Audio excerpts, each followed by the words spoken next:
project explores nonverbal communication between human and bats. For that, we create an interface to translate the echolocation signals of the bat into auditive and visual cues for the human. So as we know, bats experience the world through echolocation, through sound, but not just through sound, but also through a multimodal system of perception of the environment, which is visual, which is olfactory, and is how the sound reflects onto the surfaces. And for us as artists and designers, of course, call the attention the fact that specific geometries reflects sound in different ways. So what if we can transform, accommodate the built environment to create and enhance new formats of interaction between us and animals?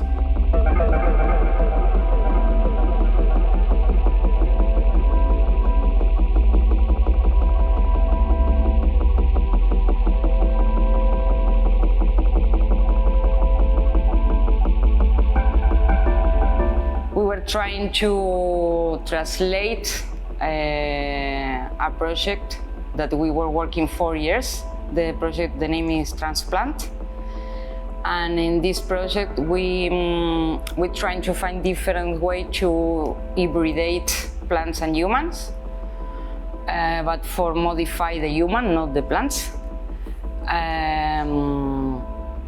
The principal part of the project was intravenous chlorophyll in human body that we did in Capelliccia Gallery in 2017. But the project have a lot of parts. Biomedical research, chlorophyll tattoo was different ways to approximate to something similar to hybridation plant and humans. And we work a lot with identity, sex, and gender. So the idea with this hybridation was try to find a way to hybridation similar to the transgender process. So when you put hormones in your body, so the idea was generate the same process, but with chlorophyll.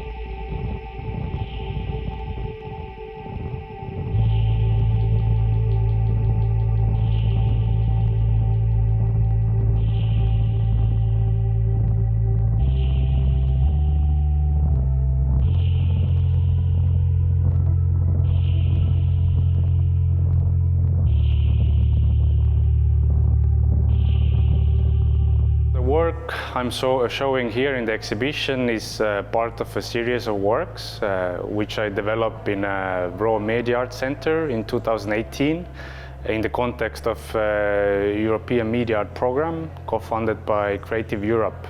And so this series of works called Subocean Spotlights, it departs from the fact that most of the information nowadays is being transmitted as light. So this network carries threads of light as thin as 1/10 of human hair, while being as existential to technological societies as sun is for the plants.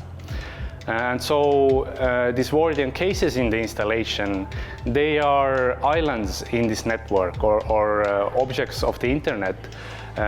But they also form a miniature ecosystem. So each of these cases is a network object, and whenever you enter something into this vast network, it becomes automatically targeted by automated processes or robots whose agenda we don't really know because it's non-transparent. We can assume, but because it's non-transparent, we don't really know. And so in this installation, each act of communication towards the specific plant is being transformed into a growth light. So in a way, this technological light, which travels underneath the oceans in these fiber optic cables, is being transformed into a growth light. In a way, kind of creating a meeting point for these digital and biological ecosystems, and giving these robots another agenda which they are not aware of.